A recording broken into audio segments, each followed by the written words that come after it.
Colorfula, youthfula. Udayam Varna. Fancy border dhotis, shirts for men and kids.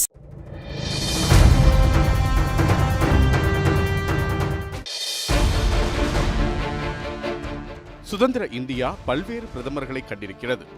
அவர்கள் எல்லாம் தலைவராக இருந்து பிரதமர் ஆகியவர்கள் என்றால், மோடி தொண்டராக இருந்து பிரதமர் ஆகியவர். எந்த ஒரு அரசியல் பின்புலமும் இல்லாமல் பொது வாழ்க்கையில் நுழைந்த மோடி ஒவ்வொரு கட்டத்திலும் தன்னைத்தானே செதுக்கி சுயம்புவாக விஸ்வரூபம் எடுத்தே வெற்றிகளை அடைந்துள்ளார். குஜராத்தின் பின்தங்கிய குடும்பத்திலிருந்து வந்த மோடி இன்று பிரதமர் என்கிற பிரமிப்புகளையும் கடந்து சென்று ஒரு சர்வதேச தலைவராக உயர்ந்து நிற்கிறார். அன்று வீதிகளில் டீ விற்பனை செய்து தனது வாழ்க்கையை தொடங்கிய மோடி இன்று உலகின் மிகப்பெரிய ஜனநாயகமான இந்திய நாட்டின் தலைவர்.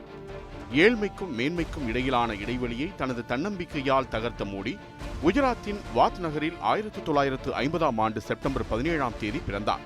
மண்ணெண்ணெய் விளக்கு, மங்கலான வெளிச்சம் என ஏழ்மை சூழ்ந்த வீட்டில் பிறந்த நரேந்திர மோடி தனது 6 வயதிலேயே தந்தைக்கு உதவியாக வாத் நகர் ரயில் நிலையத்தில் டீ விற்றுள்ளார். அப்போது அந்த ரயில் நிலையத்திற்கு வரும் சாதுக்களிடம் மோடிக்கு ஈர்ப்பு ஏற்பட்டது. அவர்களின் கருத்துக்களை உள்வாங்கிய மோடி 8 வயதிலேயே RSS அமைப்புக்கு அறிமுகமானார். பொது வாழ்க்கையில் மோடியின் தாய் வீடான RSS அவருக்கு பால பாடங்களை கற்றுக் கொடுத்து சமூக அக்கறையை ஊட்டியது. அந்த அமைப்பில் பல்வேறு பொறுப்புகளை படிப்படியாக அடைந்த மோடிக்கு அரசியலில் அறிமுகம் கொடுத்தது நெருக்கடி நிலை காலத்தில் அவர் சந்தித்த நெருக்கடிகள்தான். 1975ஆம் ஆண்டு அப்போதைய பிரதமர் இந்திரா காந்தி அவசர நிலையை பிறப்பித்த போது அதனை எதிர்த்த RSS, ஜனசங்கம் உள்ளிட்ட அமைப்புகள் கடுமையாக ஒடுக்கப்பட்டன. RSS அமைப்பு தடை செய்யப்பட்டது. அப்போது RSS மற்றும் ஜனசங்கத்தின் ஒரு பகுதியினர் நெருக்கடி நிலையை வெளிப்படையாக எதிர்த்து சிறை சென்றனர். மற்றொரு பகுதியினர் தலைமறைவாக இருந்து இந்திரா காந்தி அரசின் அடக்குமுறைகளை எதிர்த்தனர். இரு தரப்பினருக்கும் பத்திரிகைகள், வெளியுலக தகவல்களை கொண்டு சேர்க்கும் பொறுப்பு மோடிக்கு வழங்கப்பட்டது. அத்தோடு நெருக்கடி நிலைக்கு எதிரான ரகசிய கூட்டங்களை ஏற்பாடு செய்வது, சிறையில் இருக்கும் RSS பிரச்சாரகர்களின் குடும்பத்தினருக்கு உதவுவது போன்ற பல்வேறு பொறுப்புகளை நரேந்திர மோடி ஏற்றுக்கொண்டிருந்தார். இந்த பொறுப்புகள் எல்லாம் போட்டோவிற்கு போஸ் கொடுத்தபடி நிறைவேற்றக்கூடிய காரியமாக அப்போது இருக்கவில்லை. ஒவ்வொரு அசைவையும் போலீசாரின் கடுமையான கண்காணிப்பையும் மீறி செய்து முடிக்க வேண்டும். இதற்காக நெருக்கடி நிலை காலங்களில் பல்வேறு வேடங்களில் சுற்றித் திரிவார் மோடி. அவற்றில் ஒன்று மோடி அணிந்த சர்தாரி வேடம். நெருக்கடி நிலை அமல்படுத்தப்பட்ட தினம் வரும்போதெல்லாம் இந்த போட்டோ சமூக ஊடகங்களில் வைரலாகும். பத்திரிகை சுதந்திரம் பறிக்கப்பட்டு கருத்து சுதந்திரம் நசுக்கப்பட்ட அந்த நேரத்தில் அரசியல் சாசனம் குறித்த புத்தகங்களையும் அரசுக்கு எதிரான புரட்சிக்கு வித்திடும் நூல்களையும் மக்களிடம் கொண்டு சேர்ப்பதில் அதிக அக்கறை காட்டினார் மோடி. குஜராத்தை தாண்டி பிற மாநில மக்களிடையேயும் நெருக்கடி நிலைக்கு எதிரான விழிப்புணர்வு வர வேண்டும் என்பதற்காக அந்த நூல்களை குஜராத்திலிருந்து வெளிமாநிலங்களுக்கு செல்லும் ரயில்களில் ரகசியமாக வைத்து விடுவார் மோடி. போலீசாரின் கைகளில் சிக்கினால் மிகப்பெரிய கொடுமைகளை அனுபவிக்க வேண்டும் என்கிற ஆபத்து இருந்தாலும் அதனை பொருட்படுத்தாமல் ரயில்கள் மூலம் விழிப்புணர்வு தகவல்களை பரப்பினார் மோடி. இவ்வாறு ரிஸ்க் எடுத்து செய்த காரியங்களால் வாஜ்பாய், அத்வானி போன்ற தலைவர்களுடன் நன்கு பரிச்சயமானார். பிற்காலத்தில் பாஜகவில் மோடி ஒரு முக்கிய இடத்தை எட்ட இந்த அறிமுகம் உதவியது. மோடியின் அரசியல் வெற்றிகளுக்கு அத்திவாரமாக 1985ஆம் ஆண்டு RSS அமைப்பால் பாஜகவிற்கு அனுப்பி வைக்கப்பட்டார். 1986ஆம் ஆண்டு பாஜகவின் தலைவராக அத்வானி பொறுப்பேற்ற பின்னர் RSS அமைப்பில் இருந்த பலருக்கு பாஜகவில் முக்கிய பொறுப்புகள் வழங்கப்பட்டன. அந்த வகையில் 1987ஆம் ஆண்டு நடைபெற்ற அகமதாபாத் நகராட்சி தேர்தலில் பாஜகவின் வெற்றிக்கு உதவிய மோடிக்கு அதற்கான அங்கீகாரம் தந்தது கட்சி தலைமை. மோடியை குஜராத் மாநில பாஜகவின் அமைப்பு செயலாளராக ஆக்கி அழகு பார்த்தார் அத்வானி. அயோத்தியில் ராமர் கோவில் கட்ட வலியுறுத்தி 1990ஆம் ஆண்டு அவர் மேற்கொண்ட ரத யாத்திரை பாஜகவின் வளர்ச்சியில் முக்கிய அங்கம் வகித்தது. இந்த ரத யாத்திரையை சிறப்பாக நடத்தி காட்டுவதற்கு அத்வானிக்கு பக்க பலமாக நின்றார் மோடி. அதன் எதிரொலியாக கட்சியின் தேசிய தேர்தல் குழுவின் உறுப்பினரானார். அதே வேகத்தில் மோடி மேலும் மேலும் வளர்ச்சி பெறுவார் என ஆதரவாளர்கள் எதிர்பார்த்துக் கொண்டிருந்த நிலையில் எதிர்பாராத விதமாக 1992ஆம் ஆண்டு அரசியல் துறவரம் மேற்கொண்டு அதிர்ச்சி அளித்தார். 2 ஆண்டுகள் நீடித்த இந்த அரசியல் துறவரத்திற்கு குஜராத் பாஜகவின் மூத்த தலைவரான சங்கர் சிங் வகேலாவுடன் ஏற்பட்ட மோதலே காரணம் என கூறப்பட்டது. மீண்டும் 1994ஆம் ஆண்டில் தீவிர அரசியல் களத்திற்கு திரும்பிய நரேந்திர மோடி 1995ஆம் ஆண்டு மற்றும் 1998ஆம் ஆண்டு சட்டமன்ற தேர்தல்களில் குஜராத்தில் பாஜக ஆட்சியை கைப்பற்றுவதற்கு முக்கிய பங்காற்றினார். குறிப்பாக 1996ஆம் ஆண்டு சங்கர் சிங் வகேலா பாஜகவிலிருந்து பிரிந்து சென்று தனிக்கட்சி தொடங்கிய போது ஏற்பட்ட நெருக்கடிகளை சமாளிக்க கட்சிக்கு பெரிதும் துணை நின்றார். வகேலாவால் இழந்த ஆட்சியை 1998ஆம் ஆண்டு தேர்தலில் வென்று பாஜக மீண்டும் ஆட்சியை கைப்பற்றுவதற்கு மோடி வகுத்து கொடுத்த வியூகங்களும் முக்கிய பங்காற்றின. வெற்றியின் சூத்திரதாரியாக மோடியை அடையாளம் கண்ட பாஜக தலைமை உடனடியாக அவரை டெல்லிக்கு அழைத்து ஹரியானா மற்றும் ஹிமாச்சல பிரதேச பாஜகவின் மேலிட பொறுப்பாளராக்கியது. அத்துடன் பாஜக பொதுச் செயலாளர் பதவியும் அவருக்கு வந்தடைந்தது. இவ்வாறு கட்சி பணிகளில் மட்டுமே கவனம் செலுத்தி நேரடியாக தேர்தல் களத்தில் இறங்காமல் இருந்த மோடியின் வாழ்க்கையில் திருப்பு முனையை உருவாக்கியது குஜராத் பூகம்பம். அதிகார துஷ்பிரயோகம், ஊழல் குற்றச்சாட்டு என பல்வேறு புகார்களில் குஜராத் முதலமைச்சர் கேஷுபாய் பட்டேல் சிக்கி தவித்த போது 2001ஆம் ஆண்டு ஜனவரி மாதம் 26ஆம் தேதி நிகழ்ந்த அந்த நிலநடுக்கம் குஜராத்தையே உலுக்கியது. கட்ச் மாவட்டத்தின் பூச் பகுதியில் மையம் கொண்டு தாக்கிய இந்த நிலநடுக்கம் 7.7 ரிக்டர் அலகுகளில் ருத்ர தாண்டவமாடி குஜராத் மாநிலத்தையே நிலைக்குலைய செய்தது. ஏற்கனவே ஊழல் குற்றச்சாட்டுகள் மற்றும் உடல்நலக் கோளாறால் திணறிய கேஜுபாய் பட்டேலுக்கு பெரும் சோதனையாக அமைந்தது நிலநடுக்க மீட்பு பணி. மலை போல் குவிந்து கிடந்த இடிபாடுகள் மாதக்கணக்கில் அகற்றப்படாமல் இருந்தது மக்களிடையே கொந்தளிப்பை ஏற்படுத்தியது. இதனால் அடுத்தடுத்து வந்த இடைத்தேர்தல்களில் பாஜக தோல்வியடைய கவலை கொண்டது கட்சி தலைமை. முதலமைச்சரை மாற்றினால்தான் அதிருப்தி அடங்கும் என நினைத்தனர் வாஜ்பாயும் அத்வானியும். அப்போது அடுத்த ஒரே சாய்ஸாக அத்வானியின் கண்களில் பட்ட நபர் நரேந்திர மோடி. இப்படித்தான் குஜராத்தின் முதலமைச்சராக 2001ஆம் ஆண்டு அக்டோபர் மாதம் 7ஆம் தேதி அரியணை ஏறினார் நரேந்திர தாமோதரதாஸ் மோடி. தேர்தல் அரசியலில் தோல்வியை அடையாத தலைவராக மோடி அவதரிப்பதற்கு அடித்தளம் அப்போதுதான் போடப்பட்டது. பூகம்ப பேரழிவால் ஏற்பட்ட அதிருப்தி அலைகளிலிருந்து மீண்டும் அடுத்த ஒரு வருடத்தில் சட்டப்பேரவை தேர்தலை எதிர்கொண்டு ஆட்சியை தக்க வைக்க வேண்டிய நெருக்கடியுடனேயே முதலமைச்சர் பதவியில் அமர்ந்தார் மோடி. அந்த நேரத்தில்தான் கூடுதல் நெருக்கடியாக வந்து சேர்ந்தது குஜராத் கலவரம். 2002ஆம் ஆண்டு பிப்ரவரி 27ஆம் தேதி குஜராத்தின் கோத்ரா ரயில் நிலையம் அருகே சபர்மதி எக்ஸ்பிரஸ் ரயில் தீக்கிரையாக்கப்பட்டது. அயோத்தியில் கரசேவையில் ஈடுபட்டுவிட்டு திரும்பிய இந்து அமைப்பினர் 59 பேர் கொல்லப்பட்டனர்.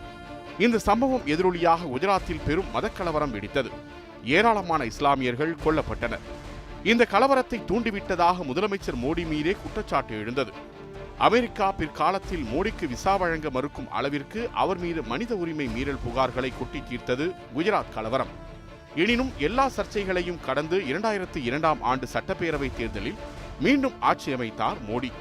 மொத்தம் 182 உறுப்பினர்களை கொண்ட குஜராத் சட்டப்பேரவையில் 127 இடங்களை வென்று தனி பெரும்பான்மையுடன் ஆட்சி அமைத்தது பாஜக. அந்த தேர்தலில் மட்டுமல்ல, அடுத்து வந்த 2007, 2012ஆம் ஆண்டு தேர்தல்களிலும் பாஜகவை அமோக வெற்றி பெறச் செய்து 4 முறை அம்மாநிலத்தின் முதலமைச்சராக பதவியேற்றார் மோடி. 13 ஆண்டுகள் குஜராத்தின் முதலமைச்சராக இருந்த நரேந்திர மோடி அடுத்து பிரதமராக பதவியேற்க சென்றபோது அரசுக்கு எதிரான அலை எதையும் குஜராத்தில் உருவாக்கி வைத்திருக்கவில்லை. மாறாக தமது கட்சி தொடர்ச்சியாக 5வது முறையாக அம்மாநிலத்தில் ஆட்சியை பிடிக்க தேவையான அளவிற்கு ஆதரவு அலையைத்தான் உருவாக்கி வைத்திருந்தார். இனி குஜராத்தை பாஜக முதல்வர்களாக யார் ஆண்டாலும் அவரை அம்மாநில மக்கள் நரேந்திர மோடியின் பிரதிபிம்பமாகவே பார்ப்பார்கள். மோடியின் செல்வாக்கு அந்த அளவிற்கு குஜராத்தை ஆக்கிரமித்துக் கொண்டிருக்கிறது. இந்த செல்வாக்கு எப்படி உருவானது? வெறும் அரசியல் வியூகங்களாலும் சாணக்கியத்தனங்களாலும் மட்டுமே இந்த செல்வாக்கை உருவாக்கிவிட முடியுமா என்ற கேள்வியை எழுப்பினால் நிச்சயம் முடியாது என்கிற பதிலே பிறக்கும். அரசியல் சாதுரியங்கள் தாண்டி ஒரு சிறந்த அரசு நிர்வாகியாகவும் நரேந்திர மோடி பரிமளித்ததே குஜராத்தின் பிதாமகனாக அவர் உருவெடுக்க முக்கிய காரணம். பிரதமர் வேட்பாளராக 2014 நாடாளுமன்ற தேர்தலை மோடி எதிர்கொண்ட போது அவரை சிறந்த நிர்வாகியாக நாட்டிற்கு அடையாளம் காட்டி வைத்திருந்தது குஜராத் மாடல். எந்த ஒரு அரசுக்கும் அனைத்து தரப்பினரையும் உள்ளடக்கிய வளர்ச்சியை எட்டுவதுதான் மிகப்பெரிய சவால். அந்த சவாலை முறியடித்து சாதித்து காட்டிய குஜராத் மாடல் 2014ஆம் ஆண்டு நாடெங்கிலும் மோடி அலையை உருவாக்கியதில் முக்கிய பங்கு வகித்தது. குஜராத் மாடல் ஒரு மாயை என எதிர்க்கட்சிகள் விமர்சித்தாலும் அது நிஜம்தான் என சொல்வது போல அம்மாநிலத்தில் பாஜக அடுத்தடுத்து வெற்றிகளை குவித்தது. தொழில்துறை, வேளாண்மை, கல்வி, சுகாதாரம், உள்கட்டமைப்பு என பல்வேறு தளங்களில் குஜராத்தை மிளிரச் செய்தார் நரேந்திர மோடி. இதில் அதிக கவன ஈர்ப்பை பெற்றது குஜராத்தின் தொழில்துறை வளர்ச்சி. பைக் வாங்கும் விலையில் காரை கொடுக்க வேண்டும் என்கிற முனைப்பில் நேனோ கார் திட்டத்தை உருவாக்கிய டாடா நிறுவனம் அதற்கான தொழிற்சாலையை முதலில் மேற்கு வங்கத்தில்தான் அமைப்பதாக இருந்தது. ஆனால் விவசாய நிலத்தில் கார் தொழிற்சாலை அமைக்கப்படுவதாக அங்கு கடுமையான போராட்டங்கள் வெடித்தன. இதனால் டாடா நிறுவனம் வேறு மாநிலத்திற்கு செல்ல முடிவெடுத்தது. அந்த நேரத்தில் தொழிற்சாலையை தங்கள் மாநிலத்திற்கு கொண்டுவர பல்வேறு மாநில முதல்வர்கள் போட்டி போட்டனர். இதில் வெற்றி பெற்றது அப்போது குஜராத் முதலமைச்சராக இருந்த நரேந்திர மோடி தான். தனது சாமர்த்தியத்தால் டாடா நேனோ கார் தொழிற்சாலையை குஜராத்திற்கு கொண்டு வந்த அவர் தொழிற்சாலை தொடங்குவதற்கான அனைத்து அனுமதிகளையும் 3 நாட்களில் கிடைக்கச் செய்து ரத்தன் டாடாவை வியப்பில் ஆழ்த்தினார். ஆற்றல் மிகு குஜராத் என்கிற பெயரில் அவ்வப்போது உலக தொழில் முதலீட்டாளர்கள் மாநாட்டை நடத்திய மோடி அதன் மூலம் குஜராத்திற்கு கொண்டு வந்த தொழில் முதலீடுகள் சுமார் 25 லட்சம் கோடி ரூபாய் என தகவல்கள் தெரிவிக்கின்றன. நாட்டில் மொத்தம் உள்ள ரசாயன தொழிற்சாலைகளில் 35% அதிகமானவை குஜராத்தில் இருப்பது அம்மாநிலம் தொழில்துறையில் அடைந்துள்ள வளர்ச்சியை உலகிற்கு பறைசாற்றுகிறது. ஒருபுறம் மோடி குஜராத்தின் தொழில்துறை வளர்ச்சியை அதிகரித்துக் கொண்டே செல்ல, மறுபுறம் வேலைவாய்ப்பின்மை விகிதம் குறைந்து கொண்டே சென்றது. வேலைவாய்ப்பு பெருகியதால் வறுமை குறுகி மக்களின் வாழ்வில் வளமை பிறந்தது. உள்கட்டமைப்பு மற்றும் போக்குவரத்து வசதிகளிலும் குஜராத்தை பிற மாநிலங்களுக்கு முன்மாதிரி ஆக்கினார் மோடி. பிற்காலத்தில் உலகமே வியக்கும் உள்கட்டமைப்பு வசதிகளை குஜராத்தில் ஏற்படுத்திய மோடி அந்த பணிகளை முதலில் இடிபாடுகளை அகற்றுவதிலிருந்துதான் தொடங்கினார். 2001ஆம் ஆண்டு குஜராத்தில் ஏற்பட்ட நிலநடுக்கம் அம்மாநிலத்தின் எதிர்காலத்தை கேள்விக்குறியாக்கி வைத்திருந்த நிலையில் முதலமைச்சராக பொறுப்புக்கு வந்த மோடி வந்த வேகத்திலேயே போர்க்கால அடிப்படையில் இடிபாடுகளை அகற்றினார். அடுத்து நிலநடுக்கத்தால் வீடு இழந்தவர்களுக்கு வீடு கட்டித்தரும் பணிகளை முடுக்கிவிட்டார். மீண்டும் நிலநடுக்கத்தை ஏற்படுத்தக்கூடாது என இயற்கைக்கு உத்தரவிட முடியாது. ஆனால் நிலநடுக்கத்தை தாங்கக்கூடிய வீடுகளை பொதுமக்களுக்கு கட்டித்தர அதிகாரிகளுக்கு உத்தரவிட முடியும் என நினைத்தார் மோடி. அவ்வாறு உத்தரவிட்டு வீடு கட்டும் பணிகளை தொடங்கிய மோடி இதற்காக ஒடிசாவிலிருந்து 29,000 தொழிலாளர்களை வரவழைத்தார். அவர்களுக்கு நிலநடுக்கத்தை தாங்கும் கட்டுமான தொழில்நுட்பங்களை கற்றுத்தருவதற்காக மும்பை IITயிலிருந்து பேராசிரியர்களும் தொழில்நுட்ப வல்லுநர்களும் வரவழைக்கப்பட்டனர். பூகம்பத்தை தாங்கும் வீடுகளை எப்படி உருவாக்க வேண்டும் என்கிற அடிப்படை அறிவு 6ஆம் வகுப்பு மாணவனுக்கு கூட தெரிந்திருக்க வேண்டும் என்று அதிகாரிகளுக்கு உத்தரவிட்ட மோடி இதனை பள்ளி பாடத்திட்டத்திலும் சேர்த்தார். குஜராத்தின் கல்வித்துறை கட்டுமானத்திலும் அதிக கவனம் செலுத்திய நரேந்திர மோடி தான் முதலமைச்சராக பதவியேற்றதும் 1,10,000 ஆசிரியர்களை நியமனம் செய்தார். அதற்கு முன்பு 10 ஆண்டுகள் புதிய ஆசிரியர் நியமனங்கள் எதுவும் நடைபெறாமல் குஜராத் கல்வித்துறை கலகலத்து போயிருந்த நிலையில் மோடி மேற்கொண்ட அதிரடி ஆசிரியர் நியமனங்கள் கல்வித்துறைக்கு புத்துணர்வு ஊட்டியது. ஒவ்வொரு அரசு ஊழியரும் கிராமங்களுக்கு சென்று குழந்தைகளை படிக்க அனுப்ப பெற்றோரிடம் வலியுறுத்தி விழிப்புணர்வு பிரச்சாரம் மேற்கொள்ள வேண்டும் என்று உத்தரவிட்ட மோடி முதல் ஆளாக இந்த பணியில் தாமே களமிறங்கினார். இதனால் பள்ளி படிப்பை பாதியிலேயே விடும் பழக்கம் குஜராத்தில் கணிசமாக குறைந்து உயர்கல்விக்கு செல்பவர்களின் எண்ணிக்கை அதிகரித்தது. பிரதமர் மோடிக்கு மத்திய உள்துறை அமைச்சராக தற்போது தோள் கொடுத்து வரும் அதே அமித்ஷா தான் முதலமைச்சர் மோடிக்கு மாநில உள்துறை அமைச்சராக பக்கபலமாக இருந்தார். ஒருவர் 4 முறை முதலமைச்சராக ஒரு மாநிலத்தில் தொடர்ச்சியாக பதவி வகித்தால் அதற்கு மேல் அவரது அரசியல் வாழ்க்கையில் என்ன சாதிக்க இருக்கிறது என்கிற கேள்வி எழும். ஆனால் மோடி விஷயத்தில் அந்த சாதனைகள் எல்லாம் 1000 பக்கங்கள் கொண்ட ஒரு புத்தகத்தில் அதன் ஆசிரியரை பற்றி ஒரு சில பக்கங்களில் குறிப்பிடும் முன்னுரை போலத்தான். 62 வயதில் குஜராத்திலிருந்து டெல்லிக்கு தனது அரசியல் ஜாகையை நிரந்தரமாக மோடி மாற்றிய பின்னர்தான் அவரது அரசியல் வாழ்க்கையின் பெரும் பயணம் தொடங்கியது. 2014ஆம் ஆண்டு நாடாளுமன்ற தேர்தல் நெருங்கி வந்து கொண்டிருந்த நேரம் அது.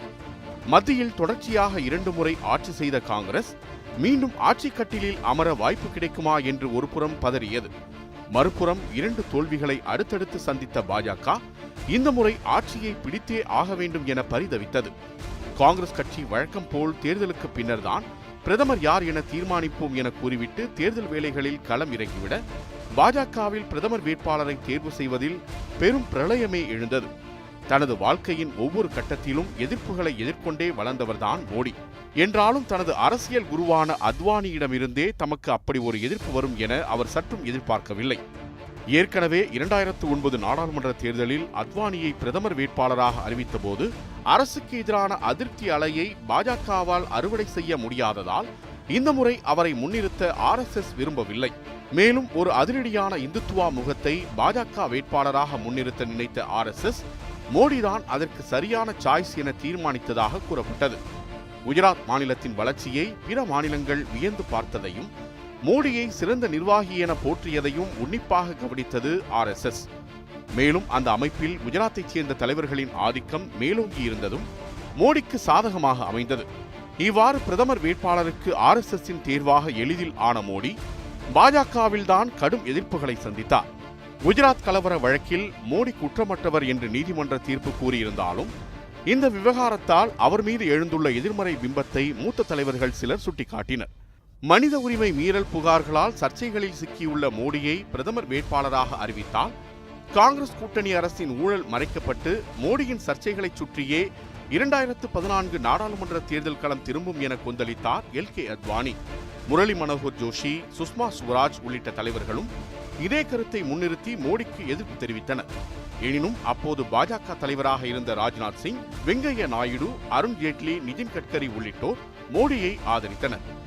இறுதியில் 2013ஆம் ஆண்டு செப்டம்பர் 13ஆம் தேதி டெல்லியில் நடைபெற்ற பாஜக ஆட்சி மன்ற குழு கூட்டத்திற்கு பின் அக்கட்சியின் பிரதமர் வேட்பாளராக அறிவிக்கப்பட்டார் நரேந்திர மோடி. அவரைத்தான் பிரதமர் வேட்பாளராக அறிவிக்கப் போகிறார்கள் என்பது தெரிந்ததால் கூட்டத்தையே புறக்கணித்தார் அத்வானி. அதோடு நிற்கவில்லை. நீங்கள் கட்சி நடத்தும் விதமே சரியில்லை என ராஜ்நாத் சிங்கிற்கு காட்டமான கடிதத்தையும் எழுதி அனுப்பினார். அத்வானியை சமாதானப்படுத்த முடியவில்லை என்றாலும் மோடிக்கு முரளி மனோகர் ஜோஷி, சுஷ்மா சுவராஜ் ஆதரவை பெற்றுத் தருவதில் வெற்றி பெற்றார் ராஜ்நாத் சிங். பிரதமர் வேட்பாளராக மோடியை தேர்ந்தெடுக்க கூட்டப்பட்ட கூட்டத்தில் இருவரும் கலந்து கொண்டனர். கூட்டத்திற்கு பின் ராஜ்நாத் சிங் முறைப்படி அறிவிப்பு வெளியிட்ட போது அதனை கைத்தட்டி ஆமோதித்தார் சுஷ்மா சுவராஜ். மோடியை பிரதமர் வேட்பாளராக பாஜக தேர்ந்தெடுத்தது தேசிய ஜனநாயக கூட்டணியிலும் சலசலப்பை ஏற்படுத்தியது. ஐக்கிய ஜனதாதளம் உள்ளிட்ட கட்சிகள் மோடியை பிரதமராக்க கூடாது என பாஜகவை தொடர்ந்து எச்சரித்து வந்தன. ஆனால் அதனையெல்லாம் பொருட்படுத்தாத பாஜக மோடிதான் பிரதமர் வேட்பாளர் என்பதில் உறுதியாக இருந்தது. இதனால் எரிச்சல் அடைந்த ஐக்கிய ஜனதாதளம் பாஜகவுடனான 17 ஆண்டுகால நட்புக்கு குட் பை சொன்னது. தேசிய ஜனநாயக கூட்டணியின் ஒருங்கிணைப்பாளர் பொறுப்பிலிருந்து விலகினார் ஐக்கிய ஜனதாதள தலைவர் சரத் யாதவ். இந்த எதிர்ப்பு ஒருபுறம் இருந்தாலும் நாடெங்கிலும் வீசிய மோடி அலையால் பல்வேறு புதிய கட்சிகள் பாஜக கூட்டணியின் கூடாரத்திற்குள் வந்தன. தமிழகத்தில் அதிமுக திமுகவிற்கு பலத்த போட்டியை கொடுக்கும் அளவிற்கு பாஜக தலைமையில் ஒரு வலுவான கூட்டணி உருவானதும் மோடி அலையை நம்பித்தான். பாஜக, தேமுதிக, பாமக, மதிமுக, கொங்கு தேசிய மக்கள் கட்சி, இந்திய ஜனநாயக கட்சி, புதிய நீதி கட்சி என 7 கட்சிகள் கொண்ட மகா கூட்டணி உருவானது. தங்கள் வலையில் விழாத தேமுதிகவை பாஜக எப்படி வளைத்து போட்டது என திமுக திகைத்து நின்றது. புதுவையில் அகில இந்திய என்ஆர் காங்கிரசுடன் கூட்டணி அமைத்து போட்டியிட்டது பாஜக. அகில இந்திய அளவில் மொத்தம் 29 கட்சிகள் பாஜகவுடன் கைகோர்த்தன. வலிமையான பிரதமர் என்கிற கோஷத்துடன் வந்த பாஜகவிற்கு வலுவான கூட்டணியும் கிடைத்தது. குஜராத்தின் வளர்ச்சியை சுட்டிக்காட்டி உருவாக்கப்பட்ட மோடி அலையை மலை அளவிற்கு பெரிதாக்கின காங்கிரஸ் ஆட்சியின் மீது அணிவகுத்து நின்ற ஊழல் புகார்கள். மோடி அலை, அவர் மேற்கொண்ட அனல் பிரச்சாரங்கள், மோடிதான் பிரதமராக வேண்டும் என நினைத்த கார்ப்பரேட் நிறுவனங்கள், அவருக்காக செய்த விளம்பர யுக்திகள் என எல்லாம் ஒன்றிணைந்து பாஜக கூட்டணிக்கு அந்த தேர்தலில் அமோக வெற்றியை அள்ளி கொடுத்தது. 280க்கும் அதிகமான இடங்களை கைப்பற்றி 30 ஆண்டுகளுக்கு பின்னர் தனி பெரும்பான்மையுடன் ஆட்சி பீடத்தில் ஏறிய கட்சி என்கிற பெருமையை பெற்றது பாஜக. அகில இந்திய அளவில் 330க்கும் அதிகமான இடங்களை கைப்பற்றிய பாஜக கூட்டணி தமிழகத்தில் 2 இடங்களில்தான் வென்றது. கன்னியாகுமரி தொகுதியில் பாஜக வேட்பாளர் பொன் ராதாகிருஷ்ணனும், தர்மபுரி தொகுதியில் பாமக வேட்பாளர் அன்புமணி ராமதாசும் வெற்றி பெற்றனர். கிடைத்தது 2 இடங்கள்தான் என்றாலும் திமுக கூட்டணி பெற்ற 0 பாஜக கூட்டணியின் 2 இடங்களை மிக பெரியதாக காட்டியது. சித்தாந்தங்களை முன்னிறுத்தியே தேர்தல்களை சந்தித்து வந்த பாஜக முதல் முறையாக மோடி என்கிற தனி மனிதனின் செல்வாக்கை முன்னிறுத்தி களம் இறங்கி நாடெங்கிலும் பெரும் வெற்றியை குவித்தது. தன்னம்பிக்கை, தைரியம், விடாமுயற்சி இருந்தால் சாமானியனும் சரித்திரம் படைக்கலாம் என்பதற்கு காலம் கற்றுத்தரும் பாடமாக 2014ஆம் ஆண்டு மே மாதம் 26ஆம் தேதி நாட்டின் பிரதமராக பதவியேற்றார் நரேந்திர தாமோதரதாஸ் மோடி. 130 கோடி இந்தியர்களின் எல்லையற்ற எதிர்பார்ப்புகளை சுமந்தபடி அரியணை ஏறிய நரேந்திர மோடியிடம் இந்த நாடு நிறைய எதிர்பார்த்தது. தங்களை போன்ற ஒருவர் நாட்டின் பிரதமராக ஆகியிருந்ததால் மோடியிடமிருந்து ஏழை நடுத்தர வர்க்கத்து மக்கள் அதிகம் எதிர்பார்த்தனர். அவற்றை மோடி ஈடேற்றினாரா என்பது பெரும் விவாத பொருளாக இருந்தாலும் கடந்த 5 ஆண்டுகளில் மோடி அரசு மேற்கொண்ட பல்வேறு அதிரடி நடவடிக்கைகளில் உள்ள துணிச்சலை அவரை விமர்சிப்பவர்களும் வியப்போடுதான் பார்த்தனர். அவற்றில் முக்கியமானது பண மதிப்பிழப்பு நடவடிக்கை. 2016ஆம் ஆண்டு நவம்பர் 8ஆம் தேதி பழைய 1000 மற்றும் 500 ரூபாய் நோட்டுகள் செல்லாது என மோடி அறிவித்த போது புதிய இந்தியா பிறந்தது என நடிகர் ரஜினிகாந்த் உள்ளிட்டோர் மெய்சிலிர்த்தனர். கருப்பு பணம் வைத்திருப்பவர்களை கதறவிட்ட இந்த நடவடிக்கை ஊழலை ஒழிப்பதற்கான ஒரு மாபெரும் பாய்ச்சலாக பார்க்கப்பட்டது. ஆனால் வங்கி ஏடிஎம் வாசல்கள் முன்பு காத்திருந்து மடிந்த சாமானியர்களின் இறப்பு, பண மதிப்பிழப்பு நடவடிக்கை அமல்படுத்தப்பட்ட விதம் சரியில்லை என மோடியை பாராட்டிய ரஜினிகாந்த் போன்றவர்களையே கூற வைத்தது. சுதந்திர இந்தியாவில் வரி விதிப்பு நடைமுறைகளில் மேற்கொள்ளப்பட்ட மிகப்பெரிய சீர்திருத்தமான ஜிஎஸ்டியும் மோடி ஆட்சியில்தான் சாத்தியமானது. காங்கிரஸ் ஆட்சி காலத்தில் நிறைவேற்ற முடியாமல் போன சரக்கு மற்றும் சேவை வரியை 2017ஆம் ஆண்டு ஜூலை 1ஆம் தேதி முதல் அமல்படுத்தினார் பிரதமர் Modi. Digital India, make in India, தூய்மை இந்தியா என மோடியின் முதலாட்சி காலத்தில் வளர்ச்சி மற்றும் சேவை திட்டங்கள் அணிவகுத்தன. தூய்மை இந்தியா திட்டத்தின் கீழ் நாடெங்கிலும் சுமார் 10 கோடி கழிவறைகள் கட்டித்தரப்பட்டது. உஜ்வாலா யோஜனா திட்டத்தின் கீழ் கிராமங்களில் உள்ள ஏழை பெண்கள் 6 கோடி பேருக்கு இலவச சமையல் எரிவாயு இணைப்பு கிடைக்கச் செய்தது போன்றவை மோடி அரசின் சாதனைகளாக பார்க்கப்படுகிறது. பண பரிவர்த்தனையில் வெளிப்படைத்தன்மையை கொண்டு வருவதற்காக டிஜிட்டல் பண பரிமாற்றத்தை ஊக்குவிக்க மோடி அரசு மேற்கொண்ட நடவடிக்கைகளும் அதிக பாராட்டுதல்களை பெற்றன. வெளியுறவுத்துறை, நாட்டின் பாதுகாப்பு விவகாரங்களில் மோடி தலைமையிலான பாஜக அரசு மேற்கொண்ட பல்வேறு அதிரடிகள் மக்களை கைத்தட்டி ரசிக்க வைத்தன. குறிப்பாக தீவிரவாதிகளை வைத்து இந்தியாவை சீண்டி பார்த்த பாகிஸ்தானுக்கு பதிலடி கொடுக்க அவர்களின் கட்டுப்பாட்டில் உள்ள பகுதியிலேயே புகுந்து இருமுறை இந்திய ராணுவம் மேற்கொண்ட சர்ஜிக்கல் ஸ்ட்ரைக் மோடி அரசு மீதான கம்பீரத்தை உச்சத்திற்கு கொண்டு சென்றது.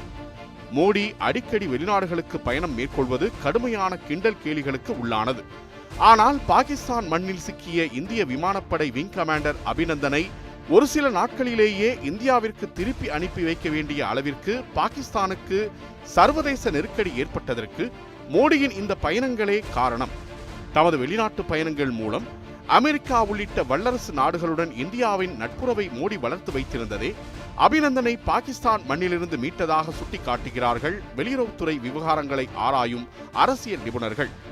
மோடியின் முதலாட்சி காலத்தில் நிகழ்த்தப்பட்ட சாதனைகளை சர்ச்சைகளாக்கும் எத்தனையோ குற்றச்சாட்டுகள் எழுப்பப்பட்டாலும் 2019ஆம் ஆண்டு தேர்தலில் முன்பை விட அதிக வலுவோடு வென்று தம்மை விமர்சித்தவர்களின் வாயை அடைத்துள்ளார் மோடி. மக்களவையில் பாஜக மட்டுமே 300க்கும் அதிகமான இடங்களில் வென்று இமாலய பலத்துடன் மோடி ராஜ்யம் 2.0 தற்போது நடைபெற்றுக் கொண்டிருக்கிறது. இந்த முறை பிரதமர் பதவியேற்ற 100 நாட்களுக்குள்ளேயே பல்வேறு அதிரடிகளை அரங்கேற்ற ஆரம்பித்தார் நரேந்திர மோடி. அவற்றில் ஒன்று காஷ்மீருக்கு சிறப்பு அதிகாரம் வழங்கிய சட்டப்பிரிவு 370ஐ நீக்கியது.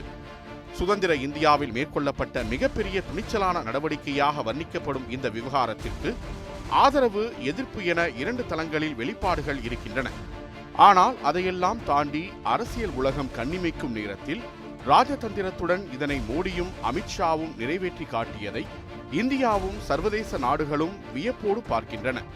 இந்த விவகாரத்தில் பாகிஸ்தான் புலம்பல்களை சர்வதேச அரங்கில் எடுபடாமல் செய்தது அந்நாட்டை தனிமைப்படுத்தியுள்ளது இந்தியா. காஷ்மீர் விவகாரத்தில் தலையிட தயார் என கூறிய அமெரிக்க அதிபர் டிரம்பை ஒரே சந்திப்பில் காஷ்மீர் இந்தியாவிற்கும் பாகிஸ்தானுக்கும் இடையிலான பிரச்சனை என கூற வைத்திருக்கிறார் பிரதமர் மோடி.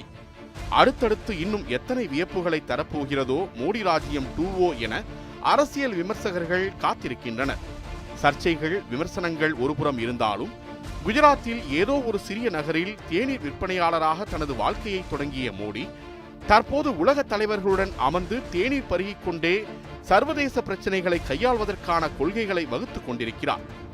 வாழ்க்கையில் சாதிக்க துடிப்பவர்களுக்கு மோடியின் இந்த வாழ்க்கை பயணம் மிக பெரும் உத்வேகமாக இருக்கும் என்பதில் ஐயமில்லை.